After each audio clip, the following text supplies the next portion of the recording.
And welcome into Poke the Bear, episode 131. That is Conor Ryan. I'm Evan Marinofsky. Conor, what is up? Evan, I'm doing well. How you doing? Doing great. Doing great. Bruins are fresh off a New York sweep. Just showed up to New York. Quick little 2-day road trip. Boom. Out of there. 2 wins. Two wins, 4 points, a trip to the M&M factory. What more do you need? Back home. In Times Square. Why not? Quick trip. Good trip. Going into the New York trip, I believe 7 of the 8 Bruins upcoming games were on the road. So lots of home games in the first half. Definitely going to be less in the second. Going to get used to those away rinks and the other team's dark jerseys. Honestly, I think the Bruins should institute, I know this isn't really in the works, but they should institute the Pooh Bears on the road more. Why not? I mean, they should just bring them back even more. The fact that I know that like now in the second half of the year, they're going to do a lot more of the Winter Classic ones, which, as I think we both said, see in person, pretty slick, pretty good, but yes, you can't just like throw away the Pooh Bears after like 6. I think it was only 6 total games. Like keep on switching back and forth. What they need to do, which I know they won't, but it's like when you see in college hockey, when a team's like in like a playoff game, like for Hockey East, and they bring out like their alternates for a game or like the Bean Pot, chef's beautiful. kiss. BU taking like their all red alternates for like a Bean Pot game or a NCAA game. Beautiful. They'll never do it, the Bruins. Like you'll never see them like wear the Pooh Bears in like a Stanley Cup game. Game 7 of the second round. That's the thing is like they would do that and they would lose and people will all blame like the Pooh Bear. Like that's what it will come down. It's like remember when Belichick wore, what do you wear, like a red sweatshirt? He wore a red sweatshirt for the 07. 07. Yeah. And everyone's like, that was the original. The vibes are off was like Bill Belichick wearing a red sweatshirt. That's where it all started. So maybe not for a high stakes Stanley Cup game, but I'd like to see it in for a couple of early round playoff games. Why not?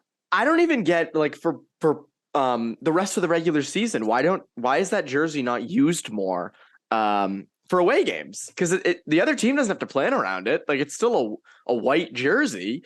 Wear it. I don't. You have them on stock, and honestly, they look better. They look good. They look slick. So I don't know why they don't change it up more. That's why I like the NBA. What the NBA does. I think we've talked about this. Where like I don't know the exact rules of the NBA with jerseys, but it feels like teams just kind of wear what they want. Although I don't like the look of Celtics green. I don't like the their alternate one, the one that looks like Bucks jerseys. Well, the one they wore against the Warriors, I don't think they shouldn't be wearing those at home. They should be white or something else. Yeah. But I don't know. That's just me. That's a weird preference I have. It's even, don't forget, the Red Sox, when they clinched in 2018, they wore those like blue alternate road ones too, So again, just saying, and I don't even like those ones. I think the Red Sox blue alternate like road ones stink. All for the all red Red Sox jerseys. Those are the best ones. Those are the chef kiss ones. Or the Bruins have to come up with jerseys that look similar to their Red Sox warm up old time unis at the Winter Classic and make a hockey jersey into that. That's what they should do. That's what the people are really wanting. Yes, like candy canes out on the ice. But into Bruins talk because things just continue to roll. It is Conor, we've said this a lot this year. There's something different about this team. But you and I, credit to us, we're high on this team from the jump. I don't think we were this high. I don't think anybody could possibly be this high. But it continues to roll. And one interesting development this year is Patrice Bergeron in that against the Islanders on Wednesday night takes a puck straight to the face, just deflected, unexpected, boom, right to the face. And he goes to the locker room, comes right back out, plays the rest of the game, plays against the Rangers. And my God, if that is not the most respected player in the National Hockey League, if that is not the gold standard for what any team would want in their captain, I don't know what is, because my goodness, seeing him come out like that, quite the leader. Yeah, it's something where you look at that and the immediate optics of it, where he goes right down the tunnel, got the towel over his face. You're like, that's not great. But were any of us surprised to see him back out there like 2 minutes later, like his nose literally like a 90-degree angle? No, like that's just kind of the player he is. And you look at all that he's played through over the years, fractured ribs, broken noses, collapsed lung in the 2013 Stanley Cup final, all this stuff.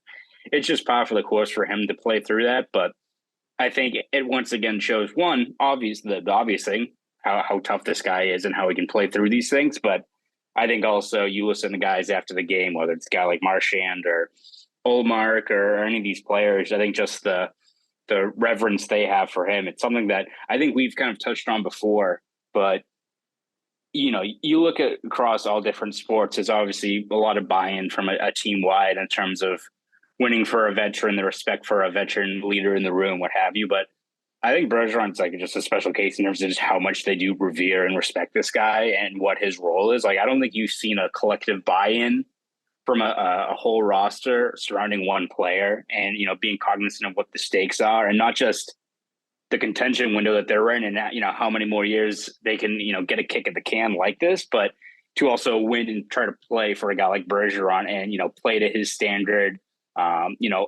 That buy-in for a player like that is special. It's something you don't see, across sports, not even in hockey, I think, in terms of just how much that centers around the identity, the drive of this team. It's obviously these guys all play for each other. They have a collective goal in mind in terms of winning a Stanley Cup, and they realize the opportunity they have. But to, have that be centered around one player, an established veteran captain like Bergeron, it's special. Like I really don't think you see it that often in terms of just how, not how much hold he has, but just how much the team gravitates around him in his every move. It's something that, you look at Bergeron and his career, and obviously surefire Hall of Famer, the best defensive forward ever. But I think when you look even just outside of the play on the ice, his impact on this team, you can't even kind of put it into analytics, can't put it into a heat map, can't do any of that stuff, can't even look at the stat book. It's special what he does for this team. You know the phrase, you don't know what you have until it's gone. It's an unfortunate phrase, but when you think about it, I think it became very real for not just Bruins fans and management, but I also think it became very real for players last summer when there was a real chance he was retiring. Like, for a long time, we kind of sat here and said, all right, feels like he could retire. New coach, like a lot of injuries at the beginning of the year. Why could, it just doesn't look like a very great situation to walk back into. And I think for a lot of those players, it was like, oh my God, he came back. We need to make the most of this. Like the thought of not having him and blowing other chances is scary. And I think you're seeing that on the ice. I think it's not just Bergeron, it's Krejci, it's Foligno, it's even guys like Marchand, right? Like doing it for them. And I think you just see with Bergeron alone, I mean, as you said, the consummate professional, the consummate leader. I've never seen a team rally around a veteran like him. But I would also say there's no veteran like him in the league. There's lots of great veterans. That's not what I'm saying. But there's nobody like Patrice Bergeron. There will never, be a guy like Patrice Bergeron who stays with one team his whole career, is as perfect as he is in every possible way. And this hits at the other point of, he doesn't look like a guy who is going to retire after this season, just given how good he still is. The Athletic put out their tiers, which, player tiers and mid-season form. And, obviously there's ones we disagree with, but Bergeron is still up there. Bergeron is still in the upper echelon of players.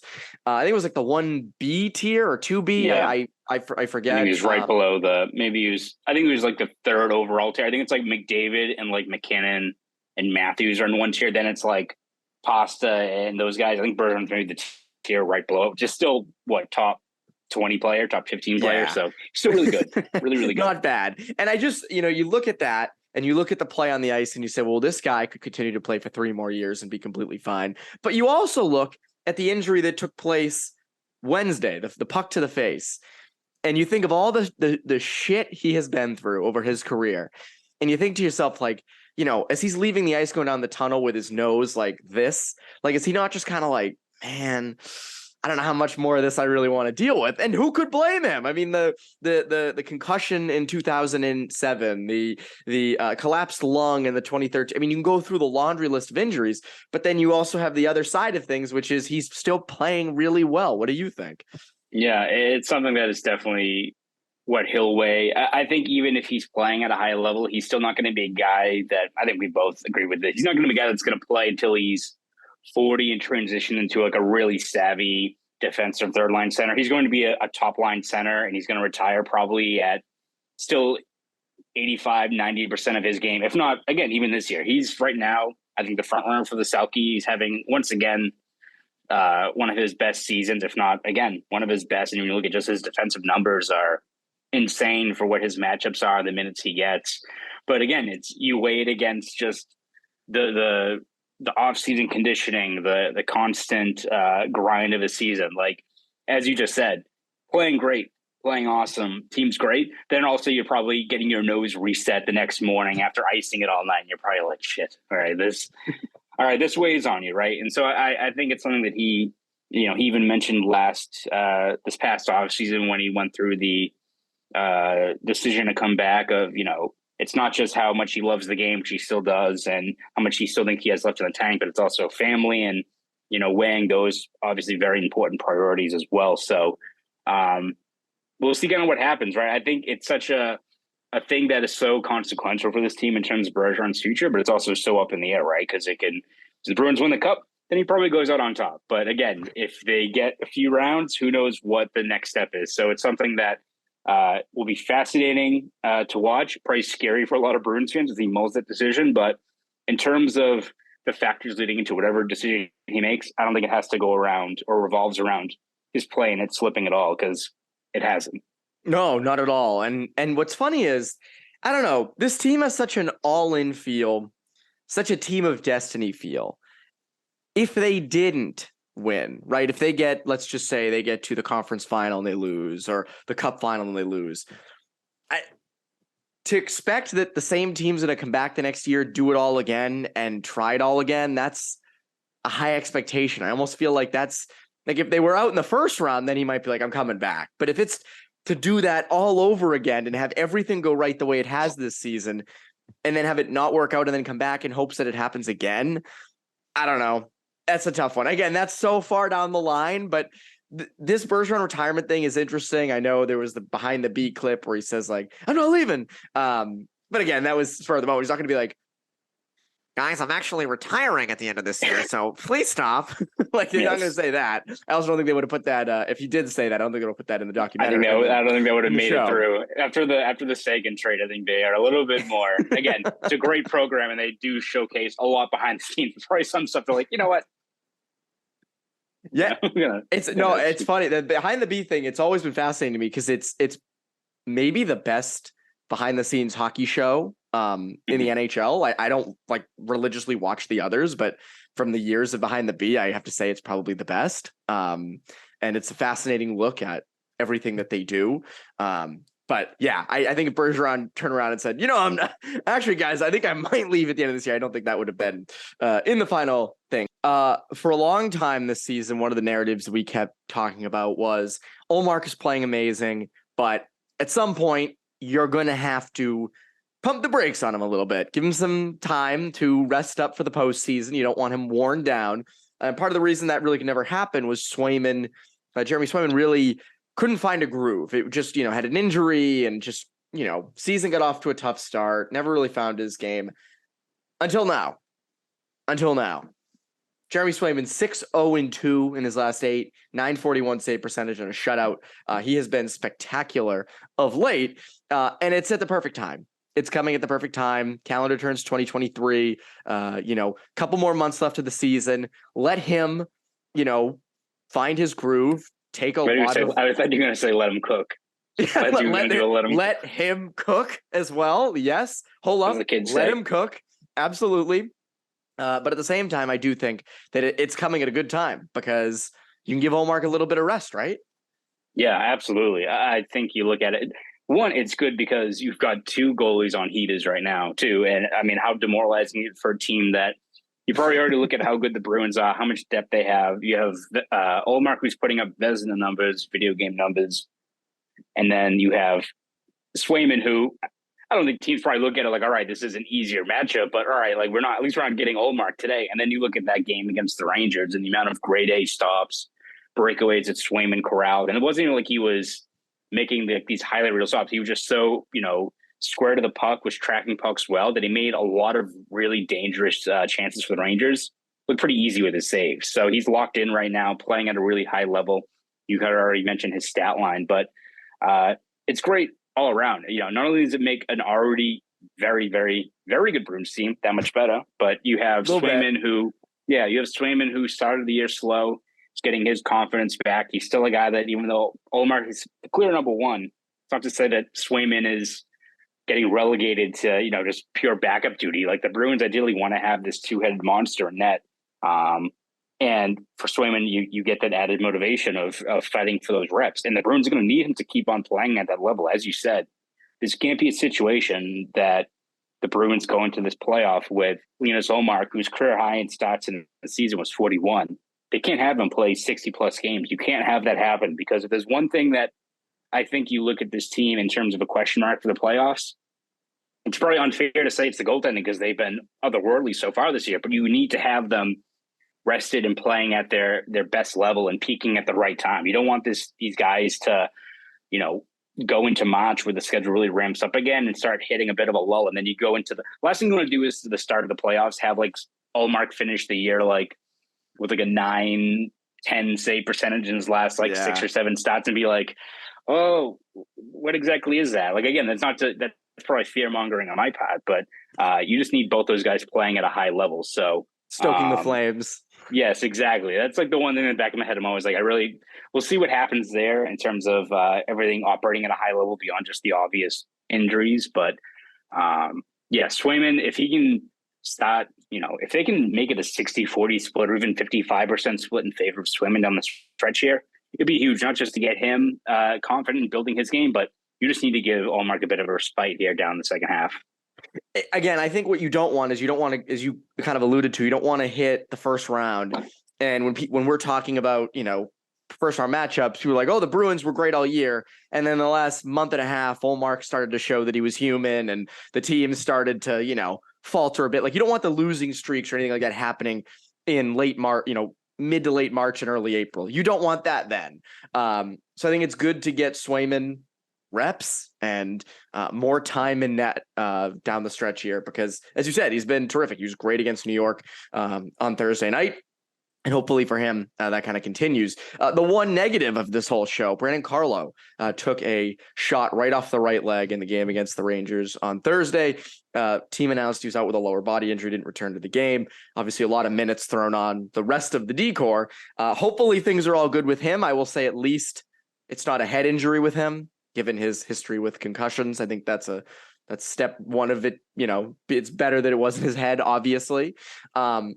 But I do think that this hits at a bigger thing. And that is that at the deadline, probably wouldn't hurt to, obviously we talk about Horvat and we talk about the big fish, but it really wouldn't hurt if you went out and got a depth right shot defenseman, because after Carlo and Clifton and McAvoy, it's a bit tougher. Strawman's a good veteran, but can you rely on him in a playoff series? I don't know. Mike Riley has not played much this year. So I think this kind of emphasizes the need for, hey, go out and add a little depth on the right side. Yeah, exactly. And it's something, it's not just you look at Brandon Carlo, who obviously has those injury concerns. Thankfully this wasn't it. It was just another really bad break, but that comes with the job, right? In terms of these guys and the amount of punishment they take day in and day out. And you can go in with the best laid plans of the postseason in terms of your decor, but all it takes is a puck going off the shin or a broken bone or what have you, to all of a sudden you're left scrambling. So yes, the Bruins have an option for right now with a guy like Jakob Zboril, who hasn't played his best this year, but I think it does reinforce the fact that you still probably need another guy back there on defense. It's just going to be tough, because I think you look over the last couple of years, how the trade market is and how wacky you can get in terms of what the asking prices are. Like a guy like Shen, or one of these guys that's veteran, hard-nosed, the exact guy you want to add to your team. Everyone wants that guy now. Like every single guy, even if they don't have, and there's teams that probably need him to be a legit third pairing everyday guy. Like the Bruins would probably just want a guy that's there for added depth to really round out the roster. So it's going to be tough in terms of getting those, guys that fit in perfectly for what your role is without having to give up for early and overpay. But I think it does reinforce the point. The Bruins have to look for at least some depth, whether that's on defense up front. Like we always talk about guys like Bo Horvat or what have you. But if they can add another guy that could not play every day, but fill in on the fourth line when needed, when you need an extra body in the bottom six, I think that's more what the Bruins should be looking at, and probably what is most realistic for what this team is going to do once we get to the trade deadline. I mean, you just look at the amount of shots Derek Forbert's been blocking. Like, not to say he's going to get injured from that, but you don't know what one of those shots could do. Like, again, as you said, it can just a decor can just be ruptured like that. And I think, as you said, with a guy like Schenn, it's funny because if Luke Schenn gets dealt in like August, it's for like, I don't know what, like a 5th round pick, 4th round pick or something small. Now at the deadline, it'll be like, top, a mid-tier prospect and like a 2nd round pick or something like that, something exorbitant. But again, if you want a Stanley Cup out of that, I guess it makes sense. But hopefully Carlo's all right. It just kind of hits at the needs with the deadline. We will have more on the trade deadline coming up. It's only 6 weeks away now, so a little over a month. But it will be here before you know it. Teams like Carolina are going to be very in on it after Max Pacioretty most likely is awful. Done for the year after, I'm guessing, another Phillies thing. It looked horrible. But again, that's $7 million in cap space that they have to play with now. So I would imagine, they'll be in on the Horvat stuff, and we'll have more coverage of that. Connor, what can people look forward to from you over at Boston.com? Yeah, we're going to have you again covered every step of the way this season with Bruins content. Not just Bruins content, though. I was over at the Celtics-Warriors game, which was a fantastic game on Thursday. So we had coverage from that. And whether it's the Red Sox and their offseason, the Patriots and their very interesting offseason, and of course, Bruins coverage that you know and love, all that will be over at Boston.com. So please follow along over there. And if you want to follow me on Twitter, you can at Conor Ryan _93. Go do all that. I'll plug something as well. I have a Bruins story coming. I've not had many Bruins stories this year, but I do have one coming, I believe, on Monday. It involves Brad Marchand and some interesting stuff. Some interesting a story I think you guys will enjoy. So make sure to go subscribe over New England Hockey Journal to get a little taste of that. And that is Conor Ryan. I'm Evan Marinofsky. Poke the Bear listeners. Have a great rest of your week.